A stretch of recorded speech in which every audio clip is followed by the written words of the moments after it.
কাজ শক্তি ক্ষমতার আজকে গাণিতিক ক্লাস হবে আর কি, ঠিক আছে। সো আমাদের টপিকগুলো যা যা পড়াই ফেলছি আমরা। সো গাণিতিক ক্লাস হবে।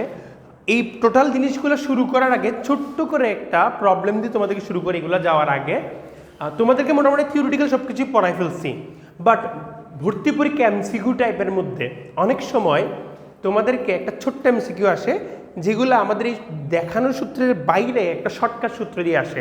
সেই সূত্রের প্রবলেমটা দিয়ে শুরু করি। ধরো যে কখনো কোনো একটা বস্তুর তোমাকে ভরবেগ দিতে পারে, ভরবেগ দিবে, ভর দিবে, গতিশক্তি বের করতে বলবে। সো ইউজুয়ালি ভরবেগ দিল, ভর দিল, তখন তো অনেকেই কি করে যে ভরবেগ থেকে ভর বাদ দিয়ে বেগটা বের করলো, তারপর আস্তে ধীরে করবে। সো ওটা না করে তোমরা একটা কাজ করতে পারো যে গতিশক্তি ই কে বা কে যাই লিখবে লিখো, সমস্যা নেই। ইকুয়ালটা আমরা কি হাফ এম বি স্কোয়ার জানি না স্যার? আচ্ছা, উপরে যদি এক্সট্রা করে একটা এম নিয়ে এসে নিচেও এম নিয়ে আসি, তাহলে এম স্কোয়ার বি স্কোয়ার হয়ে যাচ্ছে না স্যার? সো এই দুইটাকে একসাথে আমরা পি স্কোয়ার লিখতে পারি না স্যার? সো ইকের সাথে গতিশক্তির সাথে ভরবেগের সম্পর্ক কিন্তু আমরা চাইলে এখান থেকে বলে ফেলতে পারি। সো এই জিনিসটা আমি তোমাদেরকে গতিশক্তি পড়ানোর সময় দেখাই নাই, যেটা তোমার প্র্যাকটিক্যাল ইয়াতে এমসিকিউতে কাজে আসবে, বুঝতে পারছো স্যার?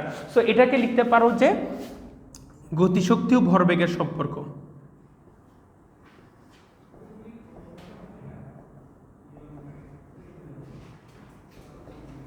এই একটা এক্সট্রা জিনিস তোমরা অনেক এমসিকিউতে আসছে ভর্তি পরীক্ষা, বিশেষ করে ভার্সিটি স্টাইলে যে প্রবলেমগুলোতে আসে আর কি, ঠিক আছে, বা বুয়েট প্রিলি যখন হচ্ছিল তখন। সো এই ধরনের প্রশ্নগুলা আমরা তখন করব আর কি, হ্যাঁ, যে যখন আমাদেরকে ভরবেগ এবং ভর বলে দেওয়া থাকবে, গতিশক্তি বের করতে হবে। কাশিফুল বসো।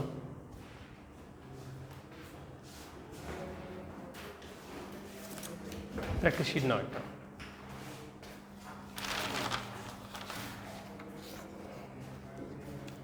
সো এই রিলেটেড এমসিকিউ প্রবলেমগুলো থাকতে পারে, খুব সিম্পল।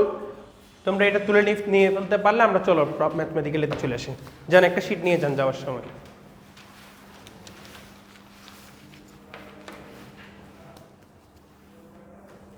এটা একটু তুলে ফেলেন সবাই। গতিশক্তি ও ভরবেগের যে সম্পর্কটা আছে, গতিশক্তি ও ভরবেগের সম্পর্ক।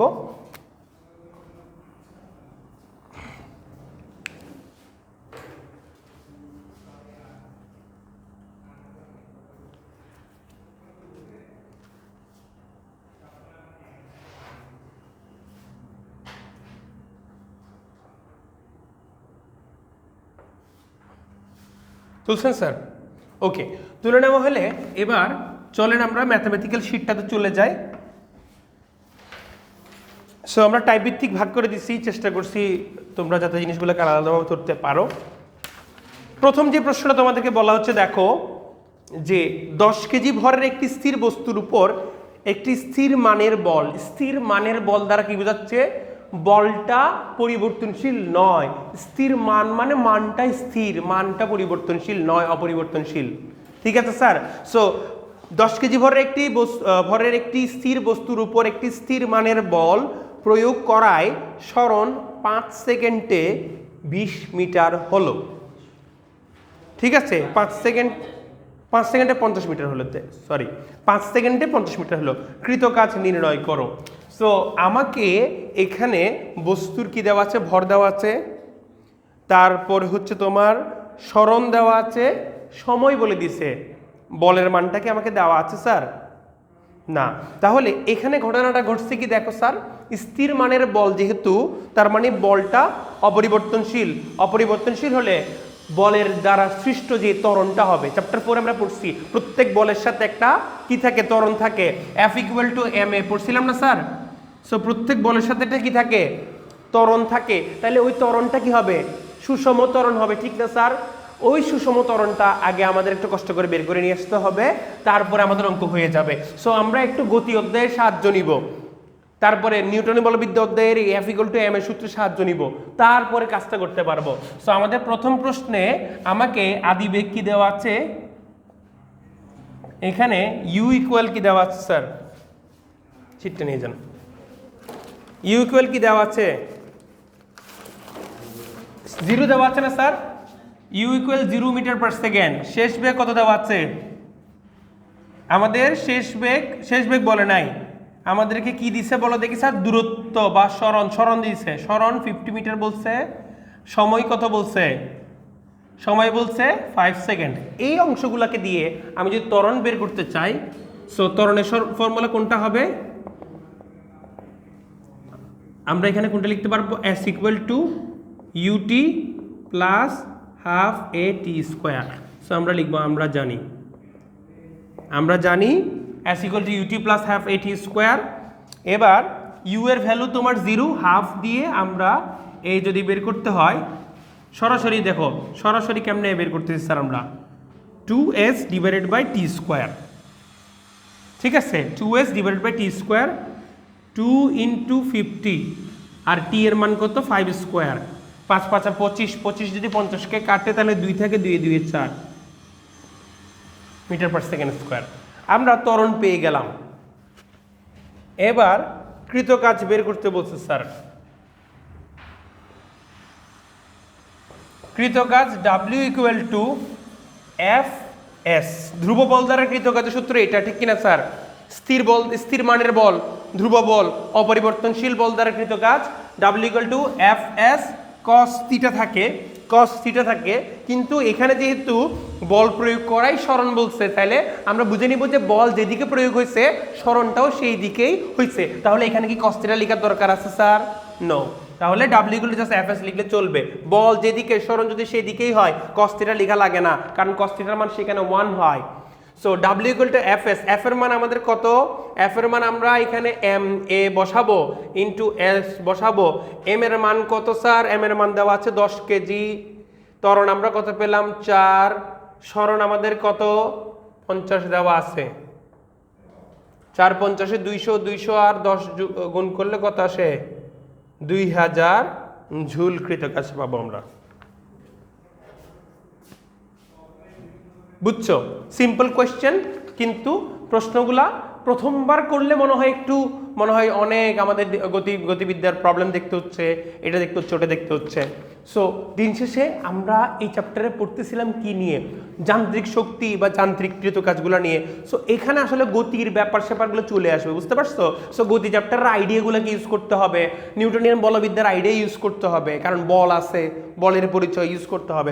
তারপরে তুমি এই চ্যাপ্টার অঙ্কগুলো করে ফেলতে পারবা। হোপফুলি সবাই তুলে ফেলছো। ওকে, নেক্সট প্রবলেমটাতে দেখো স্যার। নেক্সট প্রবলেমটা কি বলছে? একটি কাঠের ব্লককে অনুভূমিকের সাথে 30 ডিগ্রি কোণে 40 নিউটন প্রয়োগে মেঝের উপর দিয়ে টানা হচ্ছে। সো একটা কাঠের ব্লক নিছে, আমরা এই পাশে চিত্রটা আঁকি। সো কত নিউটন বল প্রয়োগ করতেছি? 40 নিউটন বল প্রয়োগ করে অনুভূমিকের সাথে 30 ডিগ্রি কোণ। কোণটা কিন্তু অনুভূমিকের সাথে দেওয়া আছে। ঘর্ষণজনিত বল 8 নিউটন বল। সো ঘর্ষণের বলটা দেওয়া আছে আমাদের কত? 8 নিউটন। এখানে আমরা একটু কষ্ট করে এই যে উল্টা দিকে 8 নিউটন ইউজ করব, এটা ঘর্ষণজনিত বল বোঝাচ্ছে। সো ব্লকটির সরণ 5 মিটার। ব্লকটা 5 মিটার সরণ হয়েছে। এই যে ব্লকটা এই বিন্দুতে গিয়ে পৌঁছাই গেছে, এখানে চলে আসলো কত? 5 মিটার স্যার। এখন আমাদেরকে কি করতে হবে স্যার বলেন?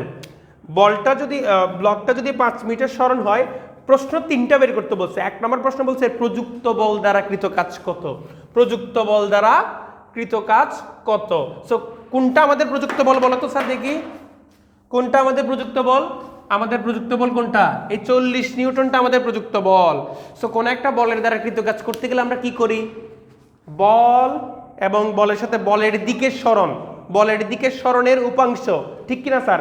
বলের দিকের সরণের উপাংশ আমাদেরকে সেটা করতে হবে, ঠিক আছে স্যার? সো এই 5 মিটার আমাদের সরণ ছিল, এই সরণের উপাংশ বলের দিকে কতটুকু আছে সেটা আমাদেরকে বের করতে হবে। সো এটা আমাদের প্রযুক্ত বল দ্বারা কৃতকাজ। প্রথম যে প্রশ্নটা বলছে খুব সহজ স্যার। সো প্রযুক্ত বল দ্বারা কৃতকাজ, প্রযুক্ত বল দ্বারা কৃতকাজ W ইকুয়াল টু, আমরা কি করব? W ইকুয়াল আমরা ওই প্রযুক্ত বল F এস কস থিটা লিখবো। সো প্রযুক্ত বল আমাদের 40, সরণ আমাদের 5 মিটার, কিন্তু সরণের রূপাংশ যখন করব সরণের দিকের সাথে, দেখো স্যার সরণের দিকের সাথে বলের দিকের কোণ দেওয়া আছে, সরণের দিকের সাথে বলের দিকের কোণ দেওয়া থাকলে সেটাই কিন্তু কস থিটার মধ্যে বসে, ঠিক না? এই থিটার পরিচয়টা কি ছিল? সরণের দিক আর বলের দিকের মধ্যবর্তী কোণ। সো আমাদের হয়ে গেল কি, আমাদের এখানে এটা হয়ে গেল বল, আর এটা হচ্ছে বলের দিকে সরণের উপাংশ, বলের দিকে সরণের উপাংশ।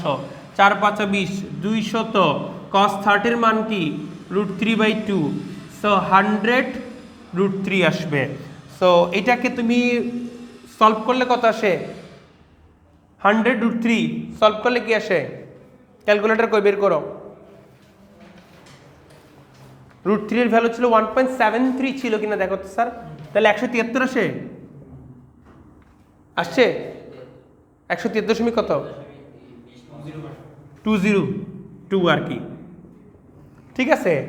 সো এই কয়েকটা ভ্যালু আমি তোমাদেরকে, বাচ্চারা যারা মুখে মুখে ক্যালকুলেশনের কথা বলো না, স্যার মুখে মুখে ক্যালকুলেশন কেমনে করব, অনেক সময় ঢাকা ইউনিভার্সিটির প্রশ্নে বা বিভিন্ন ইউনিভার্সিটির ভর্তি পরীক্ষার প্রশ্নে আমাদেরকে স্যার মুখে মুখে ক্যালকুলেশন করতে হয়। তোমরা সবাই এই দুইটা ভ্যালু একটু মুখস্থ রাখবা, একটা হচ্ছে 1.4142 আর এটা হচ্ছে 1.7320। এই দুইটা ভ্যালু একটু মুখস্থ রাখবা, তোমাদের অনেক কাজে আসবে, বুঝতে পারছো? সো এই দুইটা ভ্যালু একটু মুখস্থ রাখবা। √2 এর ভ্যালু 1.4142 পর্যন্ত মনে রাখলে চলবে, আর √3 এর ভ্যালু 1.7320 মনে রাখতে হবে, কেমন স্যার? সো মুখে মুখে যত ক্যালকুলেশন আছে তোমাদের ধরো ঢাকা ইউনিভার্সিটির ভর্তি পরীক্ষায়, এছাড়াও যত জায়গায় তোমার ক্যালকুলেটর ইউজ করা যায় না তখন কিন্তু এটা ইউজ করতে হয়। এরকম আরেকটা ভ্যালু খুব কমনলি আসে, রুট বাদ দিয়ে লগের মধ্যে চলে যায়, ln2 এর ভ্যালু, ln2 এর ভ্যালুটা 0.693।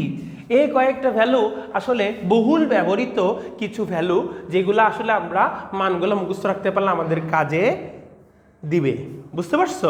সো এগুলো মনে রাখবা। সো আমি এখান থেকে সেটা বের করে ফেলছি, ক হয়ে গেছে। এবার আমাদের খ নম্বর প্রশ্নের জন্য কি বের করতে বলছে বলো স্যার? বলছে ঘর্ষণ বল দ্বারা কৃত কাজ। ঘর্ষণ বল কোন দিকে? আমাদের খাতার বামের দিকে, ঠিক আছে না স্যার? আর সরণ কোন দিকে হয়েছে? তোমাদের খাতার ডানে হয়েছে, ঠিক না স্যার? সো বামে ঘর্ষণ বল, ডানে সরণ, মাঝখানে কোণ কত? 180 ডিগ্রি, অথবা তারা বরাবর বিপরীত দিকে, সোজাসুজি বিপরীত দিকে। তাহলে তখন কি করছিলাম স্যার আমরা কৃত কাজ?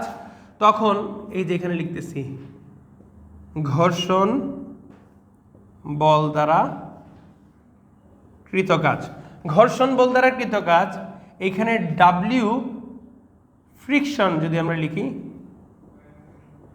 ইকুয়াল টু, এখানে একটা মাইনাস দিয়ে দিলে হয়ে যায়। কস যদি দিতে না চাও, কস যদি দিতে না চাও তাহলে একটা মাইনাস দিলে হয়ে যাবে, মাইনাস ফ্রিকশন ফোর্স F লিখবো আর আমরা সরণ লিখবো, বুঝতে পারছো? আর যদি বলে যে না স্যার আমি এই মাইনাস দিয়ে বুঝি না, আমার মাইনাস দিয়ে করতে গেলে টেনশন হয়, তখন আমি কি করব, বল সরণ এবং মধ্যবর্তী কোণ cos 180 লিখবো আর কি স্যার। cos 180 এর মান আলটিমেটলি -1ই আসবে, বুঝতে পারছো? তো ডিরেক্ট মুখস্থ রাখো, যদি বল এবং সরণ একই দিকে হয় শুধু Fs, আর যদি বল আর সরণ সরাসরি বিপরীত হয় তাহলে -Fs।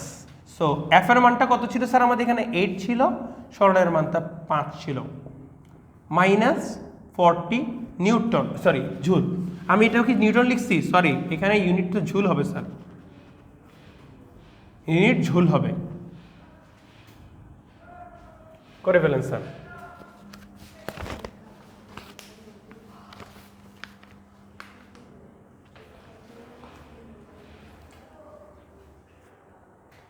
লিখছেন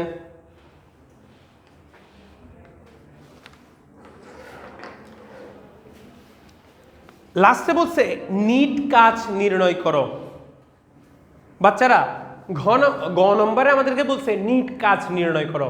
আমি তোমাদেরকে বলছিলাম না, একাধিক বল দ্বারা কৃত কাজের ক্ষেত্রে যদি আমাদেরকে আলাদা আলাদা প্রত্যেকটা বলের জন্য কাজ বের করে ফেলতে পারি তাহলে এগুলাকে জাস্ট যোগ করে দিলে হয়ে যাবে। এটা একটা প্রসেস। আর একটা হচ্ছে লব্ধি বল বের করে। সো এখানে তো আমাদের লব্ধি বল বের করার কোনো দরকার নাই। দরকার আছে স্যার, কারণ আমরা তো আলাদা আলাদাভাবে প্রত্যেকটা বলের জন্য কৃত কাজ বের করে ফেলছি। এই বস্তুর উপরে কয়টা বল কাজ করতেছে? দুইটা বল কাজ করতেছে, একটা এই পাশে আর একটা এই পাশে, ঠিক কিনা? হ্যাঁ, অনেকে আরেকটা জিনিস বলতে পারে, বলো তো আরেকটা বল কাজ করতেছে এখানে। ভেরি গুড, নিচের দিকে কি করতেছে? ওজন কাজ করতেছে। এই প্রশ্নটা অনেকে করে বলতে পারে, বলে যে স্যার আপনি একটা ভুল কথা বলছেন, এই একটা বল, এই দুইটা বল, আর নিচের দিকে ওজন বলটা কি দোষ করছে স্যার? মানে ওজন বলটাকে আমরা এমজি লিখি স্যার, এমজি বলটা কি দোষ করছে? ভেরি গুড, সে আরেকটা কথা বলছে, চ্যাপ্টার 4 এর মধ্যে আমরা পড়ছি, যেহেতু এখানে আমরা ওজনকে চিন্তা করতেছি, তলের উপরে আছে, উপরের দিকে প্রতিক্রিয়া বলটা কি দোষ করছে স্যার? এই দুইটা বলকে কেন আমরা কনসিডার করতেছি না? কি বলেন স্যার? ফিজিক্সে আসলে মাথাটা নষ্ট হয়ে যায়। আপনারা কতক্ষণ বলেন বল এখানে 4টা, কতক্ষণ বলেন বল এখানে 2টা। সো প্রথমেই বলি স্যার, হ্যাঁ এখানে বল আসলে 4টা কাজ করতেছে, কিন্তু কাজের বিবেচনায় আমার এই ওজন এবং প্রতিক্রিয়া কোনো কি কার্যকর নয়, কার্যহীন বল এগুলা। কেন কার্যহীন বল বলো? মনে আছে তোমাদের কার্যহীন বলের কথা বলছিলাম? কার্যহীন বল কি ছিল? যখন কোনো বলের লম্ব দিকে সরণ হয় অথবা বল প্রয়োগে সরণ না হলে। ঠিক আছে স্যার, তাহলে এই বলগুলার লম্ব বরাবর না বস্তুর সরণ হচ্ছে, সো এই বলগুলাকে আমরা কার্যহীন বল বলতে পারি। ঠিক আছে না স্যার? সো কার্যহীন বলকে আমরা এখানে কনসিডার করব না। সো কার্যহীন বলগুলোকে বাদ দিলে আমার এখানে আর কয়টা বল থাকে বলো তো দেখি স্যার? 2টা বল থাকে, একটা বল এই বরাবর, একটা বল ঘর্ষণ বল উল্টা দিকে। ঠিক আছে স্যার, তাহলে এই 2টা বল আমার কি কি কাজ করে সেটা বের করে ফেলছি। কার্যহীন বলতে কাজ 0, সেটাও চলে গেছে। এখন মোট কাজ যদি বের করতে হয় তাহলে কি করতে হবে? তাহলে আমরা এই W + W ফ্রিকশন করে দিলে আমাদের হয়ে যাবে না স্যার? সো আমরা এখানে গ নম্বরের উত্তরে কি লিখব? মোট কাজ W, এখানে নিট লিখি। ঠিক আছে স্যার, W নিট, নেটওয়ার্ক বা নেটওয়ার্ক, W + W ফ্রিকশন করব। সো W + W ফ্রিকশন যদি লিখি আমরা, এখানে আমাদের কত আসবে? একটা আসবে 173.2 প্লাস না, এখানে মাইনাস আসছে, -40। তাহলে আমাদের কত আসছে? 133.2 জুল। বুঝতে পারছো ব্যাপারটা? কারো কোনো প্রশ্ন আছে? এই দুইটা না করে কিভাবে লব্ধি করতে পারতাম? লব্ধি দিয়ে করলে আসলে মিলে কিনা একবার চেক করে দেখি স্যার। আমরা আগেও চেক করছি, সমস্যা নেই। একটু খেয়াল করেন, আমার এখানে 2টা বল আছে না বস্তুর, 2টা বলগুলাকে আমরা এটাকে বলি হচ্ছে তোমার বল, মানে ফোর্স ডায়াগ্রাম বলি আর কি। ফোর্স ডায়াগ্রামে নিয়ে আসবো। ফোর্স ডায়াগ্রামে নিয়ে আসলে এক বিন্দুতে নিয়ে আসতে হবে স্যার, এক বিন্দুতে 2টা ফোর্স আনতে হবে। এদিকে 40 নিউটন ফোর্স আর এদিকে আমাদের হচ্ছে কি 8 নিউটন ফোর্স, নাকি স্যার? ওকে, সো এইটা হচ্ছে আমাদের বিন্দু, ঠিক কিনে রাখো। সো 8 নিউটনটা আমার বাম পাশে ছিল, ওই পাশেই আমরা করে দিছি, এই যে দিলাম। আর এদিকে আমাদের 40 নিউটন বল প্রয়োগ করা হয়েছিল। এখানের মাঝখানে অ্যাঙ্গেলটা আমরা 30 দেখছি। ঠিক আছে, সো এই 30 অ্যাঙ্গেল ছিল। তাহলে আমাকে একটু কষ্ট করে এই মাঝখানের অ্যাঙ্গেলটা বলতে পারবো কত হবে? 150 হবে। 180 থেকে যদি মাইনাস করে দিই 150 হবে। সো এই 2টা বলের জন্য লব্ধি তোমরা করতে পারো না ভেক্টরের মাধ্যমে? কত আছে স্যার বলো? আমাদের 40 আর 8, তাহলে গুণ করে দিয়ে তোমরা বের করতে পারবা। এবার তোমাকে লব্ধি বের করার পরে লব্ধির দিকটাও বের করতে হবে, লব্ধির মানও বের করতে হবে, দিকও বের করতে হবে। এবার লব্ধির দিকে সরণের উপাংশ বের করতে হবে। সো একটু ক্রিটিক্যাল আছে, বুঝতে পারতেছো ব্যাপারটা? বুঝতেছো? সো লব্ধি বল দিয়ে করলে এখানে একটু কি হবে? ক্রিটিক্যাল হবে। আমরা ম্যাথ বাই ম্যাথ চিন্তা করব। এই ম্যাথের জন্য তুমি যদি লব্ধি দিয়ে করতে চাও তাহলে লব্ধির মানও বের করতে হবে, লব্ধির দিকও বের করতে হবে। সেজন্য তোমাকে ভেক্টর চ্যাপ্টারে চলে যেতে হবে। বুঝছো ব্যাপারটা? সো কাজশক্তি চ্যাপ্টারটা খুবই সহজ, কিন্তু তোমাকে এখানে ভেক্টর, গতিবিদ্যা, নিউটন বলবিদ্যা এগুলোর আইডিয়াগুলোকে একসাথে ইউজ করতে হবে। কেন তোমাদেরকে খুবই গুরুত্ব সহকারে এই চ্যাপ্টারগুলোকে পড়তে বলছিলাম মনে আছে স্যার? সো তোমরা একটু ভালো মতো করে এই জিনিসটা কি করবা, যে বোঝার চেষ্টা করবা যে স্যার আলাদা আলাদাভাবে কাজ বের করে যোগ করে দিলে একরকম করে সেটাও আনসার আসে। তোমরা বাসায় গিয়ে ট্রাই করতে পারো, লব্ধির মান এবং দিক বের করবা। তারপরে বলের যে লব্ধির বল যেটা আছে, লব্ধি বল ধরো এইখানে কিছু একটা পেলাম আমরা, সো এফ নেটটা পেলাম আমরা এখানে। হ্যাঁ, সো এফ নেটটার সাথে আমার সরণের মধ্যবর্তী যে কোণটা আছে সেই কোণটা তোমাকে কিন্তু কি করতে হবে? এখানে হিসেব করতে হবে। করার পরে তারপরে তুমি কি করবা? তারপরে তুমি হচ্ছে কৃতকাজ বের করে ফেলতে পারবে নেট ফোর্সের জন্য, বুঝতে পারছো? সো লব্ধির মানও দিক ধরো, আমরা 40-এর সাথে দিক পাইছিলাম, সেটা ধরো যে তোমার আলফা ছিল, সো আমাদের থিটা কি হবে তখন? আলফা প্লাস 30 হয়ে গেছে তো স্যার। তো তখন তোমাকে এখানে কি করতে হবে? F net into s into cos alpha plus 30 করতে হবে। তো আলফাটা হচ্ছে তোমার কি লব্ধির 40 নিউটনের সাথে দিক, আর এফ নেটটা কি এই দুজনের যে লব্ধির মানটা আছে সেটা, বুঝতে পারছো? করলে কিন্তু বের হয়ে চলে আসবে, ক্যালকুলেশন একটু লম্বা হবে আর কি, বুঝছো আমার কথা? সো এটা বাসায় করে দেখতে পারো, করে জাস্টিফাই করো স্যারের এই ভ্যালুর সাথে এটা মিলে কিনা, বুঝছো আমার কথা? সো এটা মিলে যাবে, একেবারে অ্যাকুরেট মিলবে না, কারণ আমরা এখানে অ্যাপ্রক্সিমেট করছি। এটা কিন্তু 205, এখানে আরও কিছু ভ্যালু ছিল খুব অল্প পরিমাণে, সো ওইখানেও সেম কিছু একটা 205-এর এরকম একটা ভ্যালু চলে আসতে পারে। সো মোটামুটি বুঝতে পারছো স্যার যে আমরা একাধিক বল দ্বারা কৃতকাজ কিভাবে করতে পারি, আগেও দেখাইছিলাম তোমাদেরকে। এবারে 3 নম্বর প্রশ্ন দেখো, একজন ছুতোর কিন্তু যে কাঠ নিয়ে কাজ করে, কাঠ মিস্ত্রি যাদেরকে বলি আমরা, হ্যাঁ, সো ওইটার কিন্তু শুদ্ধ বাংলা শব্দ হচ্ছে, বা আমাদের এখানকার লোকাল ল্যাঙ্গুয়েজ হচ্ছে কি ছুতোর, ঠিক আছে? সো একজন ছুতোর মেজের উপর দিয়ে কাঠ বোঝায়, সো তার কাঠ নিয়ে যেহেতু কাজ, সে কাঠ বোঝাই করে নিয়ে যাচ্ছে, কাঠ বোঝায় একটি ট্রলি দড়িতে বেঁধে 10 মিটার টেনে নিয়ে গেল, তো সরণ বলে দেওয়া আছে, ঠিক আছে স্যার? সো একটা ট্রলি সে টেনে নিয়ে যাচ্ছে, সেটা সরণ বলে দিছে। দড়ির টান 200 নিউটন এবং তা অনুভূমিকের সাথে 37 ডিগ্রি কোণের উপর দিকে কাজ করতেছে। সো এবং তা অনুভূমিকের সাথে 37 ডিগ্রি কোণে, সো একই এই বস্তুটার মতোই আমাকে সবকিছু বলে দেওয়া আছে। ছুতুর কর্তৃক কৃতকাজ নির্ণয় করো। সো ওর দ্বারা কৃতকাজ তোমরা নিশ্চয়ই এটা বের করতে পারবা, সেমভাবে আমি এটা করাচ্ছি না। সে যদি অনুভূমিকভাবে বল প্রয়োগ করতো তবে কত কাজ হতো, তার মানে সে যে 37 ডিগ্রি কোণে যে বলটা প্রয়োগ করছে সেটা 37 ডিগ্রি না করে অনুভূমিক বরাবর দিলে তখন কত কাজ হইতো, তখন তো ডাব্লিউ ইকুয়াল ডাইরেক্ট এফএস হইতো।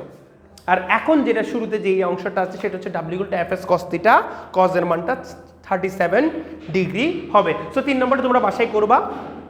4 নম্বরে যাও স্যার, একটি কণার উপর এফ, তোমাকে একটা ভেক্টরের মাধ্যমে দেওয়া আছে, এফ ভেক্টর দেওয়া আছে, কণার উপরে ক্রিয়াশীল একটা এফ ভেক্টর, সেটা কত বলছে sir?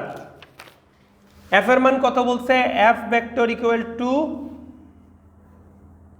5i plus 3j minus 2k। এই বলটা ক্রিয়া করতেছে এবং এই বল প্রয়োগে সরণ কত হয়েছে দেখো স্যার, 3i সরণ, সেটাও ভেক্টরের মাধ্যমে দিচ্ছে। সো তোমাদের ভেক্টর চ্যাপ্টার যাদের কি আছে, দক্ষতা আছে, এটা নিউটন এককে, এটা মিটার এককে, তারা নিশ্চয়ই এটা বুঝতে পারতেছে কিভাবে করতে হবে। বল কর্তৃক সম্পাদিত কাজের পরিমাণ কত? সো এটা আমার 4 নম্বর প্রশ্ন, সম্পাদিত কাজের পরিমাণ কত? তোমাদেরকে আমি কাজের সূত্রের মধ্যে ডাব্লিউ ইকুয়ালটা কি বলছিলাম? F vector dot S vector বলছিলাম না স্যার? ভেক্টরের গুণন 2 প্রকার, একটা হচ্ছে স্কেলারের সাথে ভেক্টর রাশির গুণন, আর একটা হচ্ছে ভেক্টরের সাথে ভেক্টর রাশির গুণন। আবার এই ভেক্টর রাশির সাথে ভেক্টর রাশির গুণন কয় প্রকার? 2 প্রকার, একটা হচ্ছে ডট গুণন, একটা হচ্ছে ক্রস গুণন। তো কাজ কেমনে আসে? কৃত কাজ W equal to F dot R. So আমরা ডট গুণন করে ফেলবো।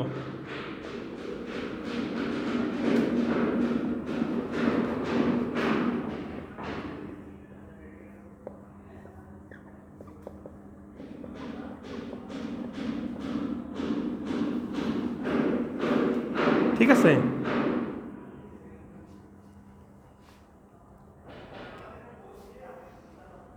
ওকে।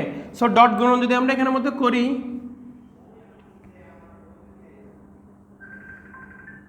15 minus 6 minus 2, so 15 minus 6 minus 2 করলে কত আসে বলো? 7 আসে নাকি স্যার? 7 জুল। কৃতকাজ একটা স্কেলার রাশি, ডট গুণন করলে, দুটি ভেক্টর রাশি ডট গুণন করলে কিন্তু একটা স্কেলার রাশি পাওয়া যায়। ঠিক আছে, খুব সিম্পল। প্রথমবার যেহেতু করতেছো তাই দেখাই দিছি তোমাদেরকে। যদি এইভাবে দুইটা ভেক্টর আকারে দিয়ে দেওয়া থাকে তখন তোমাদের কিন্তু ডট গুণনের ফর্মুলা ইউজ করে করতে হবে। 5 নাম্বারটাতে কি বলছে দেখো, একই রকম জিনিস বলছে, একটি বস্তু সরল পথে 3,2,-1 দুইটা স্থানাঙ্ক দিছে, দুইটা ত্রিমাত্রিক স্থানাঙ্ক দিয়ে দিছে। দেখো স্যার কিভাবে করতেছি আমরা। একটি বস্তু সরল পথে 3,2,-1 হতে 2,-1,4 বিন্দুতে গেল। সো এই বিন্দু থেকে এই বিন্দুতে আসছে। সো বিন্দুর ত্রিমাত্রিক স্থানাঙ্ক ব্যবস্থায় দুইটা স্থানাঙ্ক দেওয়া আছে, এগুলো কি অবস্থান না? ঠিক আছে, এগুলো থেকে আমরা অবস্থান ভেক্টর বের করতে পারবো। সো এটাকে যদি আমরা এ পয়েন্ট বলি, এটাকে যদি আমরা বি পয়েন্ট বলি, ও এ অবস্থান ভেক্টরটা কি হবে 3i 2j মাইনাস কে। ও বি অবস্থান ভেক্টরটা কি হবে স্যার আমাদের 2i minus J plus 4k, ঠিক কিনা স্যার? তাহলে এই দুইটা অবস্থান ভেক্টর আমরা পেয়ে গেছি। তো এখান থেকে আমরা কষ্ট করে সরণ ভেক্টর এবি বের করব। সরণ ভেক্টর এবি যদি বের করি তাহলে আমাকে ওবি মাইনাস ও এ করা লাগবে। ওবি মাইনাস ও এ যদি করি মাইনাস আই পাওয়া যায়, মাইনাস 3j পাওয়া যাবে, আর প্লাস 5k আসবে। খেয়াল করে দেখো, তোমরা নিজেরা ভেক্টর করছো জানো। তাহলে সরণ ভেক্টর আমরা পেয়ে গেছি। তারপর তোমাকে বলছে কি এর উপর ক্রিয়াশীল বলটা বলে দিচ্ছে 4i minus 3j plus 2k। তাহলে আমরা সরণ ভেক্টরও জানি, বলও জানি, সুতরাং কাজ W ইকুয়াল টু কি হবে F ডট সরণের এবি, F ডট সরণের এবি। তাহলে 4i 3j প্লাস 2k, এটার সাথে ডট গুণন করবো আমরা কি minus i minus 3j 5k। ঠিক আছে, মিলছে স্যার? তোমরা কি তাই করছো? সেইখানে আমরা -4 পাচ্ছি, প্লাস 9 পেলাম, 10 পেলাম, 15 জুল কাজ আসছে আমাদের। সবার সাথে মিলছে কিনা দেখো স্যার। কোথাও যদি ভুল না করে থাকি তাহলে আমাদের 5 নম্বরের আনসার হচ্ছে এটা। অবস্থান ভেক্টর থেকে আমরা সরণ ভেক্টর বের করছি, সেভাবে অঙ্কটা করে ফেলছি। 6 নম্বর প্রশ্নটা দেখো, 4-5 খুবই সিম্পল ছিল। 6 নম্বর প্রশ্ন বলছে দেখো, 3 কেজি ভরের বস্তুর উপর একটি বল ক্রিয়াশীল আছে। বস্তুটির অবস্থান সমীকরণ দিয়ে দিছে, যেখানে x এর মান মিটারে এবং t এর মান সেকেন্ডে। 0 থেকে 4 সেকেন্ডের সময়ে বলটি দিয়ে বস্তুর উপর কৃত কাজের পরিমাণ নির্ণয় করো। ঠিক আছে স্যার? তো এইখানে একটা সাংঘাতিক ব্যাপার, x কিন্তু সময়ের ফাংশন, x কিন্তু তোমার কি না, x কিন্তু তোমার এখানে কি আসে নাই বলো, সরাসরি দেওয়া নাই। তাহলে তোমরা এখানে কি করবা বলো, মোট কৃত কাজ বের করতে বলা হয়েছে। ঠিক আছে স্যার? সো মোট কৃত কাজ বের করতে বলা হয়েছে।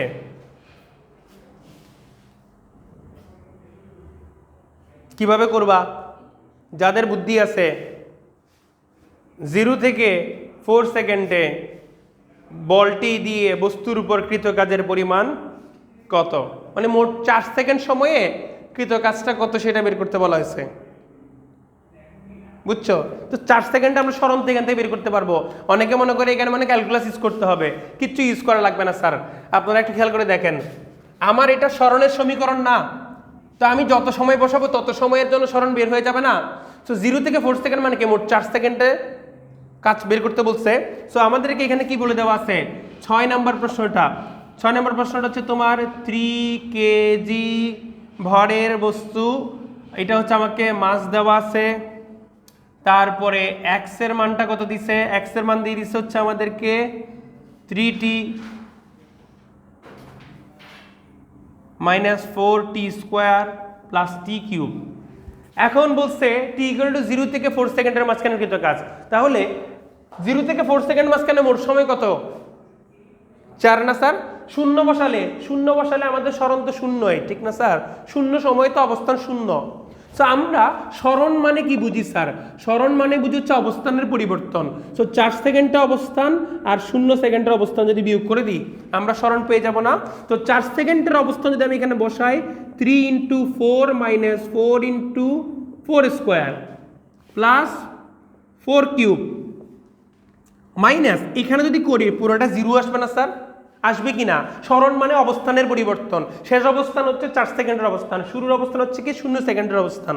তো 4 থেকে 0টা যদি বিয়োগ করে দিই তাহলে দেখো এই যে 4 কিউব বিয়োগ হয়ে চলে যাবে 3 × 4 = 12 12 মিটার আসবে স্যার আমাদের এখানে। বুঝছো নাকি বুঝো নাই? বুঝছো? সো এখানে এই বুদ্ধিটা যাদের আছে তারা কিন্তু সুন্দর মতো সরণ বের করে ফেলতে পারছে। সরণ আমরা জানি। এখন তোমাদের বল কিন্তু দেওয়া নেই, বল আছে কি? বল বের করার জন্য হচ্ছে তোমাকে কি লাগবে? ক্যালকুলাস ইউজ করতে হবে। চিন্তা করে দেখো স্যার, বল মানে কি? ভর ইন্টু ত্বরণ। ভর আমাদের দেওয়া আছে, ত্বরণটা আমাদেরকে বের করতে হবে। ভর আমাদের m = কত বলছে? 3 কেজি বলে দিছে। তো তাহলে আমাদের একটু কষ্ট করে v আগে বের করতে হবে। v মানে ddt of x, x K first বার ডেরিভেট করতে হবে। x কে প্রথম যদি ডেরিভেট করি তাহলে এটা 3 আসবে, 4 × 2 এটা 8t হয়ে যাবে, আর এটা 3t স্কোয়ার আসবে। সো এটা আমাদের v পেলাম। v কে যদি আমরা আবার ডেরিভেট করি dv/dt করলে আমরা ত্বরণ পেয়ে যাই। ত্বরণ ইকুয়াল টু dv/dt, এটাকে আবার ডেরিভেট করব। 3 কে করলে 0 পাবো, 0 না লিখলেও চলে, মাইনাস 8t কে করলে -8 থাকবে, আর 3t স্কোয়ারকে করলে 6t হয়ে যাবে। ত্বরণ আমরা পেয়ে গেলাম, ঠিক আছে না স্যার? ত্বরণ আমরা পেয়ে গেলাম।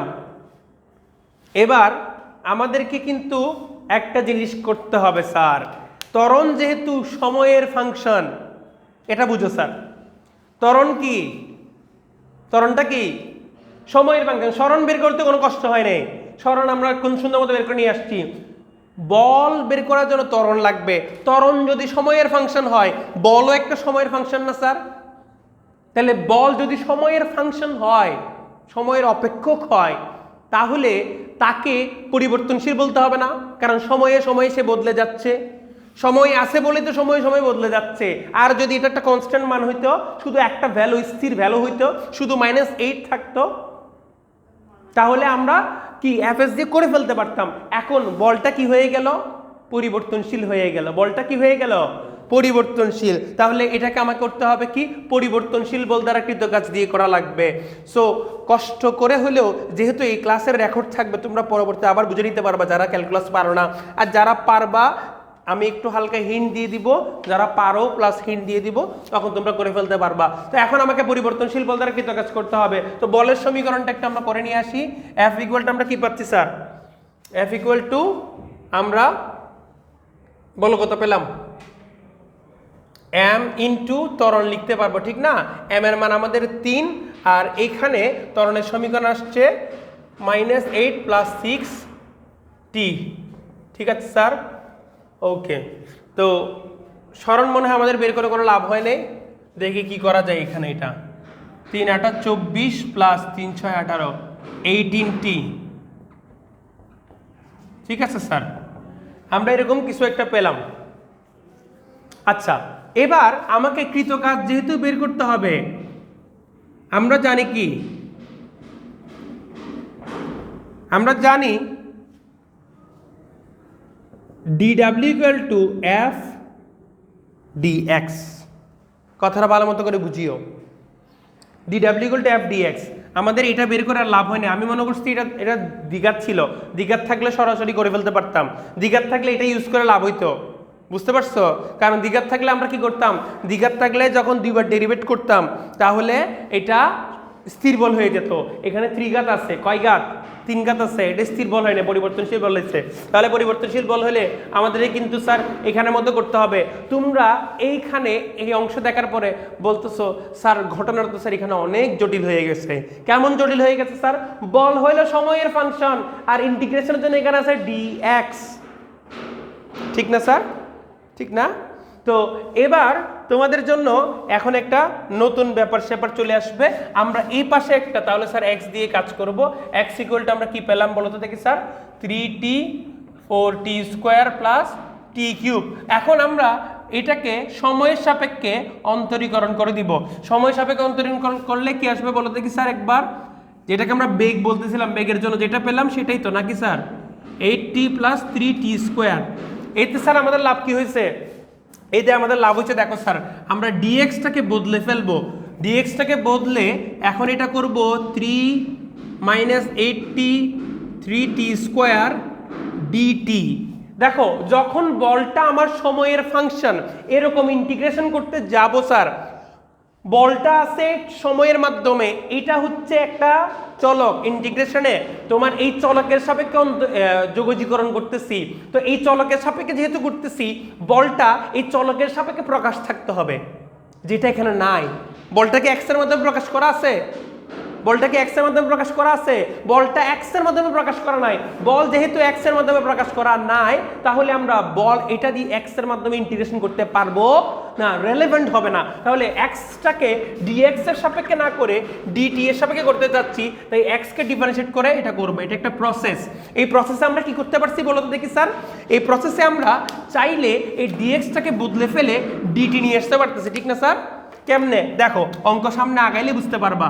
এফ এর মান আমরা বসাই দিই, 24 প্লাস 18t পেলাম আমরা স্যার। এবার এখানে কি পেলাম, 8t plus 3t square DT. ঠিক আছে স্যার, বুঝছো? আশা করি বুঝতে পারছো।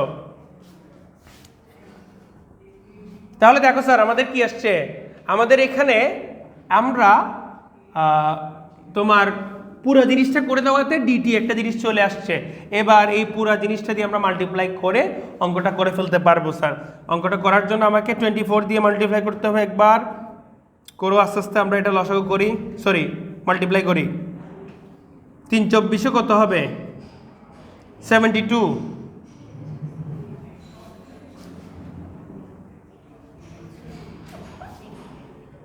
200 থেকে 8 কম মানে 192 t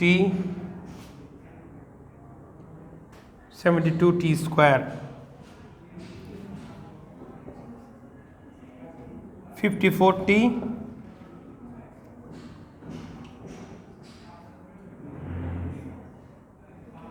160 থেকে 16 গেলে কত স্যার, 18 ইন্টু 8 কত আসে বলে দেখি স্যার, 144 নাকি স্যার, 144 টি স্কোয়ার আসবে। 18 ইন্টু 3 কত আছে, 54 নাকি স্যার, 54 টি কিউব, লাস্টে থাকবে ডিটি। সো আলটিমেটলি আমরা ক্যালকুলেশন করলে এইখান থেকে যা পাচ্ছি আমরা একটু বসাই ফেলবো স্যার, আমরা এখান থেকে যা পাচ্ছি বসাই ফেলবো। ক্যালকুলেশন করলে -72 থাকে স্যার, আর 54 যোগ 192 করলে আমরা কত আসে, 246 246 টি নাকি স্যার। এরপরে টি স্কোয়ার কয়টা আসছে, কত আসছে, 216 টি স্কোয়ার মাইনাস 54 টি কিউব ডিটি। এটা পেলাম স্যার আমরা। এটা যদি পাই, একটু দেখো, এটা যদি আমরা পাই, এই পাশে একটু কষ্ট করে আমরা ক্যালকুলেশনটা করব, এই পাশে একটু কষ্ট করে আমরা ক্যালকুলেশনটা করব। দেখো পুরো জিনিস হয়ে গেছে। এবার ইন্টিগ্রেশন করে দিব দুই পাশেই, দুই পাশে যখন ইন্টিগ্রেশন করে দিব -72 থাকবে প্লাস 246t থাকবে স্যার আমাদের, -216t স্কোয়ার থাকবে -54t কিউব থাকবে, ডিটি থাকবে। এটাকে যদি আমরা ইন্টিগ্রেশন করি আমাকে লিমিট দিতে হবে। ইন্টিগ্রেশনের লিমিট নামে একটা জিনিস আছে, কত থেকে কতর মাঝখানে আমরা বের করতে চাচ্ছি। সো শুরুতে আমাদের কাজ কত ছিল, শুরুতে আমরা কোনো কাজ করিই নাই, বল যখন প্রয়োগ হচ্ছে মাত্র তখন তো কোনো কাজ নাই, ঠিক না স্যার? বল প্রয়োগের আগে তো কোনো কাজ নেই। তো 0 থেকে কাজটা যখন শেষ হচ্ছে তখন সেই কাজটাকে আমরা ডাব্লিউ বলতেছি, ঠিক আছে? তো এই পাশে আমাদের সময়টা হবে হলো আমরা 0 থেকে 4 এর মাঝখানে করতেছি, ঠিক আছে স্যার? তো এটাকে যদি করি এই পাশে আমরা ডাব্লিউ পেয়ে যাই এমনি, ডাব্লিউ চলে আসতেছে, আর এই পাশে ইন্টিগ্রেশনের একটা প্রসেস আছে। মনে রাখবা স্যার, তোমাদেরকে একটা জিনিসই বলি, কখনো যদি x two the power N K integration করো এক্স এর সাপেক্ষে, তাহলে তোমার n প্লাস ওয়ান আনতে হবে, নিচে n প্লাস ওয়ান আনতে হবে। বুঝতে পারছো স্যার? বুঝতে পারছো নাকি পারো না? এই জিনিসটা মনে রাখবা, প্লাস সি থাকে ইনডেফিনিট হইলে, আর ডেফিনিট হইলে প্লাস দেওয়া লাগে না। বুঝতে পারছো? তো এইটা হচ্ছে আমাদের সূত্র, এটা মনে রাখবো জাস্ট, আর কিচ্ছু না। আর যদি খালি ইন্টিগ্রেশন করি তাহলে এখানে আমরা এক্স পাবো। ঠিক আছে স্যার? সো এই একটা ফর্মুলা আর এই একটা ফর্মুলা, এই দুইটা ফর্মুলাকে আমরা এখানে ইউজ করব, আর কিচ্ছু না। সো দেখো সেম এখানেও ইন্টিগ্রেশনে তোমার কনস্ট্যান্ট থাকলে সেটা বাইর হয়ে চলে আসবে, বেরিয়ে আসবে। প্রত্যেকটাকে আলাদা আলাদা করে ইন্টিগ্রেশন করা যাবে, যেগুলো ডিফারেন্সিয়েশন আমরা করতে পারি। ডিফারেন্সিয়েশনে কি এভাবে যোগ বিয়োগ আকারে থাকলে প্রত্যেকটাকে আলাদা আলাদা করা যায়। তাহলে প্রথমটা দেখো -72 আমাদের বাইরে চলে আসবে, চলে আসার পরে খালি ইন্টিগ্রেশন করলে আমাদের কি আসবে? এক্স আসবে। এক্স মানে এখানে আমাদের কি স্যার? চলো কি ছিল স্যার? আমাদের টি ছিল, -72 টি আসলে। বুঝতে পারছো নাকি পারো নাই? আসলো, ব্র্যাকেট স্টার্ট করব। আগে বুঝো, তোমরা আগে বুঝে নাও তারপরে করো। তারপরে আমরা 246 বসাই দিলাম। তাহলে এইটার পরে টি কে করলে, টি মানে পাওয়ার 1, পাওয়ার 1 থেকে 1 বাড়াতে হবে, টি স্কোয়ার, নিচে 2 দিব। কেমন স্যার? দেওয়া হয়ে গেল। তারপরে -216, উপরে থাকবে টি কিউব, নিচে থাকবে 3, এরপরে -54 সামনে বসে যাবে স্যার, উপরে থাকবে T to the power 4 divided by 4। এই পুরা জিনিসটা করলাম। করার পরে আমরা এই যে লিমিটগুলো আছে না স্যার, লিমিটগুলো এখানে বসাই দেব 0, 4। ঠিক আছে? বসানোর পরে এবার কাজ কি জানো? একবার 4 বসাই দিব সবগুলা জায়গায়, ওইটা বসানোর পর মাইনাস আবার 0 বসাই দিয়ে যেটা আসছে বসাই দিব। সো দেখো 4 যদি বসাই দিই, 72 ইন্টু 4 প্লাস 246 ইন্টু, তোমরা ক্যালকুলেটারে বসাই দেখবা এই ভ্যালুটা কত আসে। 216 ইন্টু 4 কিউব ডিভাইডেড বাই 3। মনে হয় তোমরা আগে যোগ বিয়োগ মানে গুণভাগটা করে ফেললে তারপরে মনে হয় আরও সহজ হয়ে যেত। কোনো সমস্যা নেই, এভাবেও করতে পারো। 4 টু দি পাওয়ার 4, নিচে 4। এইটা পুরোটা হচ্ছে 4 এর জন্য বসছে, এরপরে 0 জন্য বসাই করাইতে হবে। 0 যদি বসাও সবগুলোতে টি এর মান 0, খেয়াল করবা ভালো মতো করে। না থাকলে তখন 0 বসাবো, কিছু থাকলে কিন্তু 0 বসাতে পারতাম না। ধরো +2 একটা আছে, তখন কি বসাতে পারতাম? সো এখানে টি আছে, এখানেও টি আছে, এখানেও টি আছে, এখানেও টি আছে, সব জায়গায় টি আছে, তাহলে সবগুলোতে 0 গুণ হয়ে যাবে। 0 গুণ হয়ে গেলে 0 বসানোর জন্য আমরা 0 পাচ্ছি, এখান থেকে 0 বিয়োগ করতে হবে। এবার বলো স্যার এই ক্যালকুলেশন করলে আনসার কত আসে? এই টোটাল ক্যালকুলেশনটা করো, সেটাই কৃত কাজ আমাদের।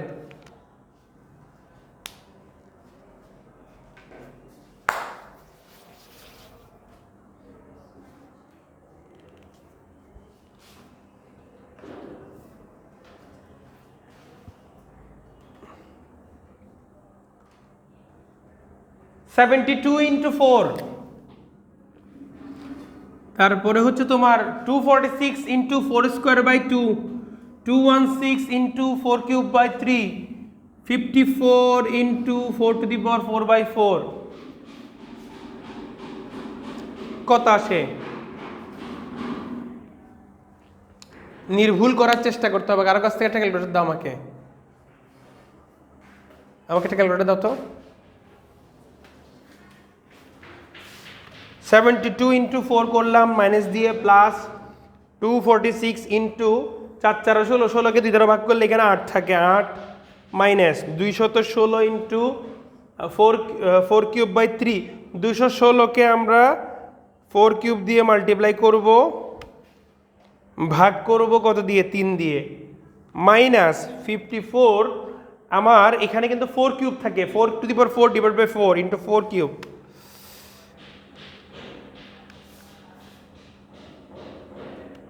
হ্যাঁ আসছে হচ্ছে কত? বিশাল একটা ভ্যালু আসছে না স্যার?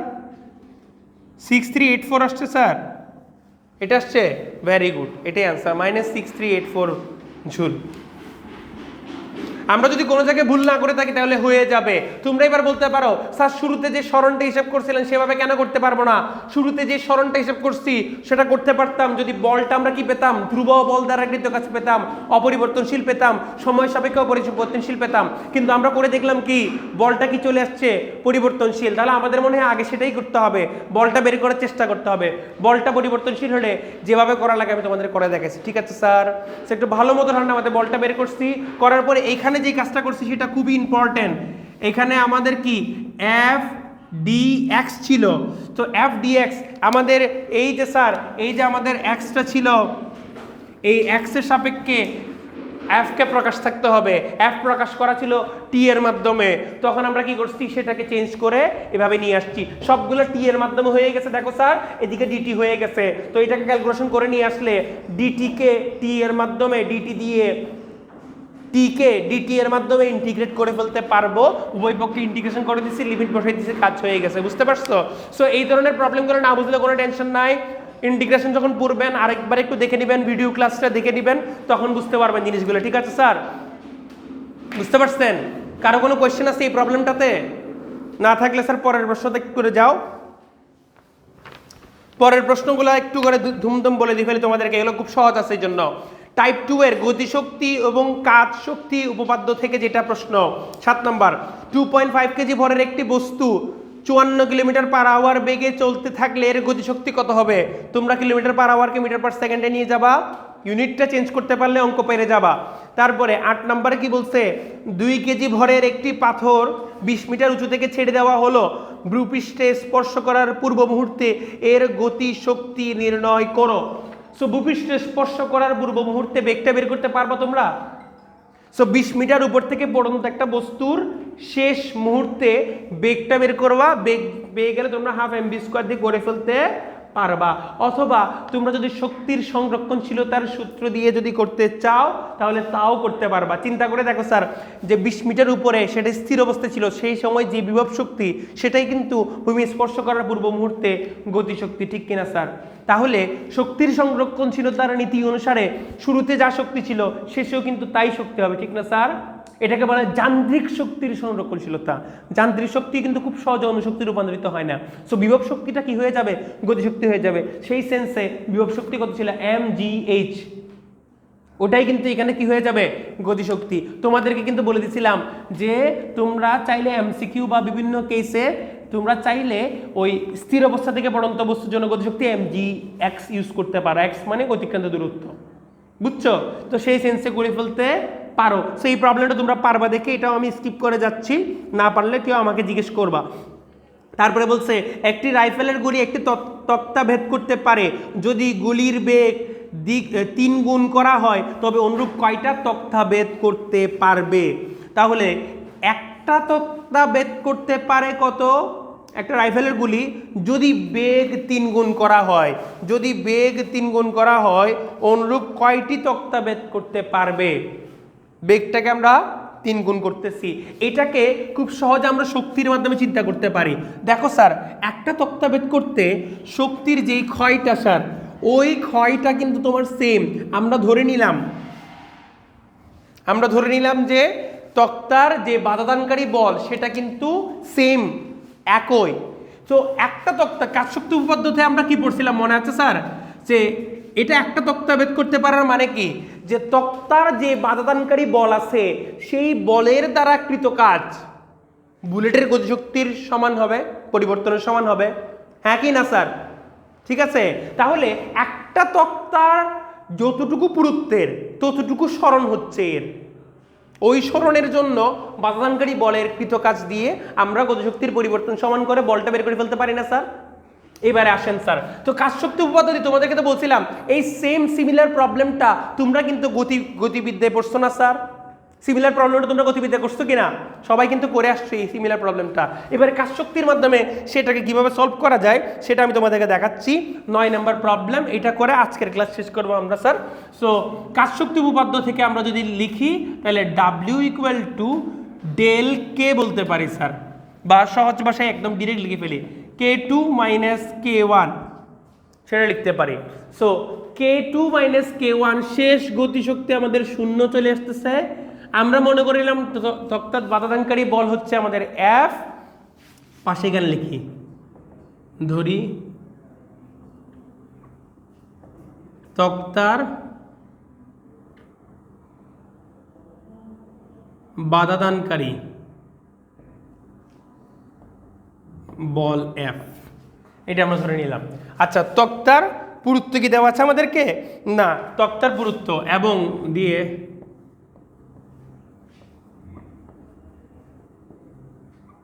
পুরুত্ব এক্স ধরে নিলাম স্যার। তাহলে এই এক্স পরিমাণ পুরুত্ব এখানে একটা মাইনাস হবে, ঠিক না স্যার? কৃতকাজ মাইনাস এফ এক্স পেলাম, ঠিক আছে? তাহলে কে টু 0 আর কে ওয়ানের ভ্যালুটা আমাদের কত হবে? তার গতিশক্তি কত ছিল? তাহলে গুলির গতিশক্তি আমাদের এখানে বলে দেওয়া নাই, তো এটাও ধরে নিব।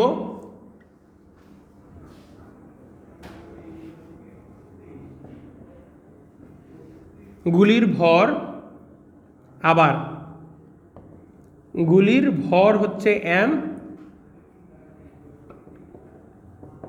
এগুলো সবগুলো করে নিচ্ছি, তোমাদেরকে প্রমাণ করে দেখাচ্ছি। সো গুলিটা এত বেগে আসছে হাফ এম বি স্কোয়ার, আমরা বসাই দিলাম। ক্লিয়ার? তো এইখান থেকে আমরা কি বুঝতে পারতেছি বলো দেখি sir? F x equal to half m b square পেয়ে গেলাম না? পেলাম? ওকে, এবার নতুন করে কতটুকু ভেদ করতে সেটা আমরা বের করতে চাচ্ছি। নতুন করে কতটুকু? সো এফ ইকুয়াল টু আমরা লিখতে পারি half m b square into 1/x, এটা আমরা পেলাম। তো এটাকে আমরা সমীকরণ নাম্বার 1 দিয়ে দিব। এই তক্তার বলটা কিন্তু সব জায়গায় সেম, তক্তা একাধিক দিলেও। সো গুলির বেগ 3 গুণ করা হলে, বেগ নাকি গতিশক্তি 3 গুণ বলছে? বেগ 3 গুণ,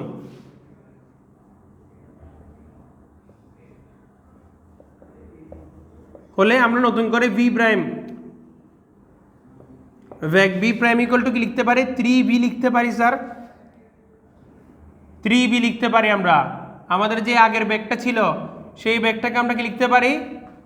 এখন নতুন করে 3v লিখব। তাহলে 3v যদি হয় তো এখানে আবার কাজ শক্তি উপাত্ত যদি এখানে আমরা করি, নতুন করে কৃতকাজ কি পাবো? সেম এফ থাকবে, বল তো সেম, তক্তা তো একই ধরনের একই ম্যাটেরিয়ালের তক্তা ইউজ করতেছি, বল কি চেঞ্জ হবে স্যার? বাধাদানকারী বল না, চেঞ্জ হবে না। চেঞ্জ হয়ে যাবে কি? এখন সরণটা চেঞ্জ হয়ে যাবে, ঠিক না স্যার? যেহেতু বেশি গতিশক্তি বা গতিশক্তি পরিবর্তন হয়ে গেছে, তার মানে নিশ্চয়ই আমার এখানে কাজ করতে গেলে সরণটা বেশি হবে, কারণ কাজ তো নির্ভর করে বল এবং সরণের উপরে। বল যদি অপরিবর্তিত থাকে তাহলে চেঞ্জ হয়েছে এটা কি? সরণ। তো তক্তার বাধাদানকারী বলটা সেম থেকে গেছে, তক্তার মধ্যে কতটুকু ভেতরে ঢুকছে সেটার পরিমাণটা এখন কি হয়ে যাবে? চেঞ্জ হয়ে যাবে। ইকুয়ালটা আমরা কি লিখতে পারি? শেষটা তো তোমার শূন্য পেলাম, শেষটা শূন্য পেলাম, আদি কি হবে?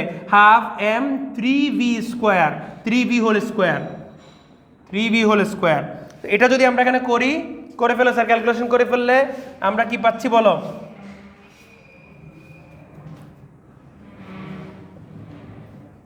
সরাসরি বসাইলে F X prime equal to 9/2 mv square, এটা পাওয়া যায় না স্যার? 9/2 mv square. একটু কষ্ট করে এখান থেকে এফ এর মানটাতে আমরা এখানে বসাই দিই, তাহলে আমার এখানে কি থাকবে? হাফ mv স্কোয়ার থাকবে, বলের মানটা 1/x থাকবে, x prime equal to 9/2 mv square হবে। এখানে যদি স্যার আমরা কাটাকাটি করি, এই এম যাবে কাটা, ভি স্কোয়ার যাবে কাটা, এই 2 যাবে কাটা, তাহলে দিন শেষে আমাদের এখানে কি চলে আসছে? এক্স প্রাইম ইকুয়াল টু চলে আসছে 9x, x prime equal to কি আসছে? 9x। এক্স ছিল হচ্ছে তোমার একটা তক্তার পুরুত্ব, তাহলে এক্স প্রাইম হয়ে গেছে কত? এক্স ছিল আমাদের একটা তক্তার পুরুত্ব, এক্স প্রাইম মানে আমাদের 9টা তক্তার পুরুত্ব হয়ে গেল না স্যার? সো 9 ইন্টু একটা তক্তার পুরুত্ব মানে কি? 9টা তক্তার পুরুত্ব, এই যে আমরা দেখছি এখানের মধ্যে। তাহলে সে কয়টা তক্তা বেদ করতে পারবে? 9টা তক্তা বেদ করতে পারবে। বুঝতে পারছি? সো কাজ শক্তি উপপাদ্য দিয়ে সকল গতির সমস্যা সলভ করা যায় বলছিলাম না তোমাদেরকে? পারছো স্যার? গতির ক্ষেত্রে এটা অনেক কঠিন করে করছিলাম, এখানে মনে হয় কিছুটা সহজে করে ফেলা যায়। সো প্রথমে কাজ শক্তি উপাত্ত ইউজ করে একটা সমীকরণ বলটা বের করে নিয়ে আসছি, সেই সেম বলটা ইউজ করে আমরা আবার কাজ শক্তি উপাত্ত ব্যবহার করে আমার দূরত্বটা বের করে নিয়ে আসছি। বুঝতে পারছো? এইখান থেকে আসলে বলা হয় যে কাঠের তক্তাভেদ করার ক্ষেত্রে এখানেই কিন্তু আসলে দেখো, তোমরা খেয়াল করে দেখো sir, x prime equal to কি আসছে, এন স্কোয়ার এক্স আসছে। এটা একটা শর্টকাট। যত গুণ করবা গতিবেগকে, যত গুণ করবা তা ওইটাকে আমরা এন বলতেছি, এন স্কোয়ার এক্স, ততটা তক্তাভেদ করতে পারবে স্কোয়ার দিয়ে। ক্লিয়ার? হোপফুলি সবাই বুঝতে পারছো। আমি তোমাদেরকে বলি, তোমরা একটু এই শীটের প্রবলেমগুলা চোখ বলে আসবা, ইনশাল্লাহ আমরা যতটুকু পারি জায়গায় যেটা যেটা করা লাগবে করে শেষ করে ফেলবো, ঠিক আছে? ইনশাল্লাহ এরপরে শুরু করব। তোমাদের রমজান মাসে ক্লাস শিডিউল সেম থাকবে, ক্লাস শিডিউল সেম থাকবে, কারণ ওই টাইমটা তো আমরা মোটামুটি ফাঁকা থাকে, 4টার ভিতরে তোমাদের ছুটি। এরপরে বাসায় গিয়ে সুন্দর মতো করে কি করবা, ফ্রেশ ট্রেশ হয়ে ইফতারের কাজ করবা, যা যা করার করবা আর কি, ঠিক আছে? সো রমজান মাসে আমাদের সেম শিডিউলটাই থাকতেছে। আর তোমরা বাসায় একটু প্র্যাকটিস করার চেষ্টা করবা কাজশক্তির প্রবলেমগুলা, ঠিক আছে? আল্লাহ হাফেজ স্যার।